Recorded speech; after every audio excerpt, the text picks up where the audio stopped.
aí, pessoal? Tudo bem?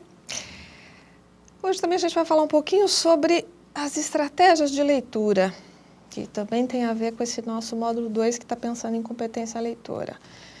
Primeiro, acho que é importante a gente pensar esse termo estratégia, né? A gente está partindo aí nesse recorte que foi dado, nas estratégias de leitura pensadas pela Isabel Solé, que não é a única que trabalha com essa visão, mas a gente usou por considerar que a forma de encadear é bastante didática e bastante clara para a gente compreender, e isso é importante.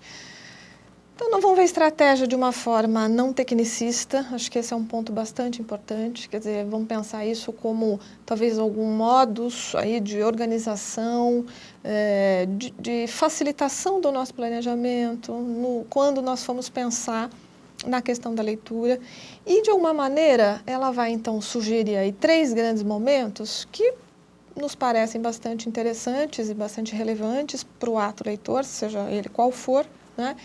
E então aí a gente poderia pensar essas estratégias para qualquer trabalho com qualquer gênero de texto. Acho que esse é um ponto bastante importante. A gente fez um recorte em questões objetivas, mas a gente vai agora tentar relacionar com outros gêneros para a gente perceber que isso faz parte da leitura em qualquer circunstância.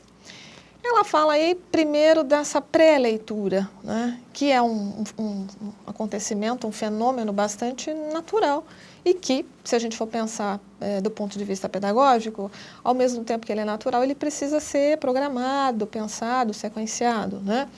E aí vai destacar 3 grandes pontos. Vai destacar a questão dos objetivos, a questão do conhecimento prévio e a questão das previsões. Vou falar um pouquinho de cada uma dessas coisas.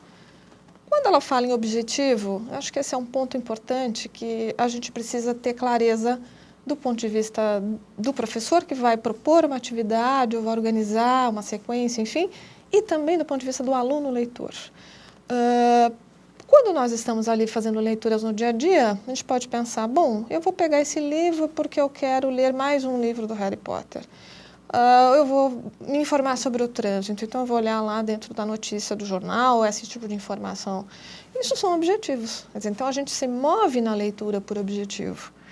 E pode ser que esses objetivos sejam absolutamente de fruição, para ver textos literários, enfim. Isso não importa. Então, o que importa é que há um objetivo que, para esse leitor, quando ele vai agir no dia a dia dele, isso é bastante claro, né? E que as situações didáticas também precisam dar essa clareza. Quer dizer, vamos ver esse texto para ver como é que esse narrador conta essa versão desse conto de fadas diferente desse outro. Vamos ver se tem alguma diferença?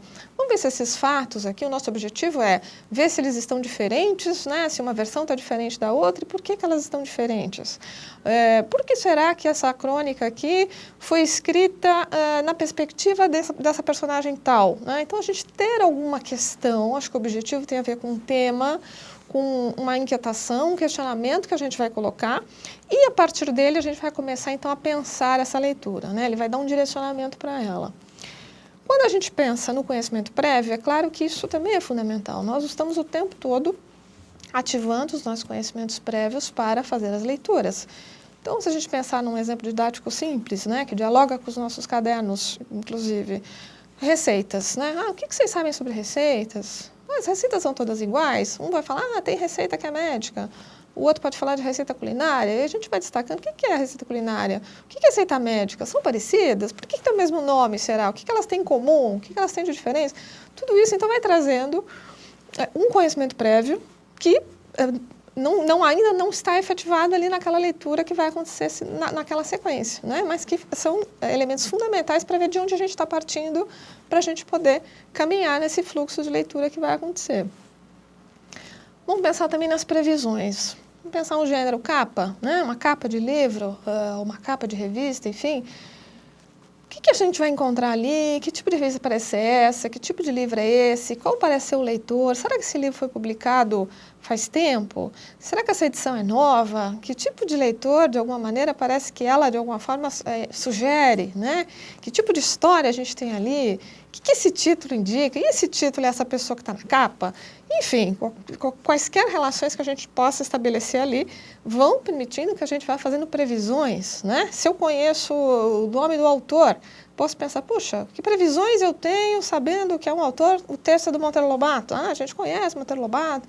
Enfim, tudo isso, então, são elementos que vão, de alguma forma, acontecer na leitura, mas que, se a gente faz isso dentro de um processo didático pensado, sequenciado, enfim, pré-programado, de alguma maneira eles vão sendo incorporados ou aprendidos por esse leitor que está se formando, de uma maneira que ele vá cada vez mais exteriorizando, explicitando esses conhecimentos e podendo passá-los para outras situações de leitura, que acho que é o grande ponto fundamental.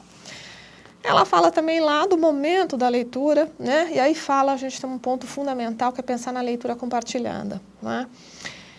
Leitura compartilhada, de alguma maneira, a gente vai ter que pensar nessa condução que vai ser feita alternadamente, né, pelo professor e pelos próprios alunos, no sentido de que compartilhar o encaminhamento, as inquietações, as dúvidas, as hipóteses que a leitura, no seu processo, vai trazendo para esse leitor. Isso pode acontecer, e acho que é bastante relevante que aconteça, às vezes, durante a própria leitura. Então, fazer leituras em que, ao ir lendo, nós vamos parando, fazendo perguntas, ou o aluno vai fazendo isso, ele está conduzindo, né, nessa troca com o grupo. Isso é importante, né? E parando e pensando quais são os pontos que nos chamam a atenção, o que a gente estranha, o que nos faz pensar no que a gente já tinha lido antes no texto, o que vai projetar coisas que vão acontecer depois. Ou podem ser questionamentos que a gente faça de forma compartilhada após uma primeira leitura, silenciosa ou em voz alta, enfim, aí são várias formas de fazer. Mas a ideia é perceber que esse processo de idas e vindas, retomadas, projeções, é um processo normal da leitura, mas que precisa ser compreendido como normal, como fundamental para a leitura, e que é assim que a gente interage com as diversas informações, seja o texto, um texto literário, seja um texto de informação, isso esse ponto independe do gênero, né? E fala também na questão de uma pós-leitura, que é justamente o momento em que, bom, discutimos, fizemos uma série de ações aí de leitura para um determinado texto, num gênero X, e que ideias, como é que a gente pode sintetizar, o que fica daquilo para nós, pode ser uma sistematização escrita, uma discussão, aí a forma como a gente vai fazer isso, acho que o professor vai pensando, né, conforme a sua necessidade e o momento da sua aula ou do seu planejamento. Mas é mais ou menos assim, para deixar um exemplo final, quando a gente vai ver um filme, né, vai assistir um filme, a gente está ali com alguém, a gente sai do filme, o que a gente faz? A gente faz justamente isso, né? A gente comenta as impressões, sintetiza um pouco as nossas ideias, o que você achou? Olha, eu achei isso, por isso, isso, isso. Então, a gente faz um pouco esse fechamento dessa leitura, né? E quando a gente lê um livro, pode assistir um programa, você quer interagir com o outro, né? Se aquilo te chama a atenção, justamente no sentido de compartilhar um pouco esse fechamento. E mesmo que a gente não fale com alguém, a gente vai fazer isso. O que eu pensei disso, o que eu senti, o que eu achei, o que eu entendi, né? Então, esse momento de fechamento é um momento também bastante natural da leitura, mas que no processo escolar, de alguma forma, é importante que a gente encaminhe para que ele, de fato, se estenda nos diversos gêneros que o aluno vai entrar em contato, que não são, muitas vezes, gêneros que ele, no dia a dia dele, ali natural, ele vai encontrar. A ideia, mais ou menos, é essa hoje. A gente se encontra no próximo momento.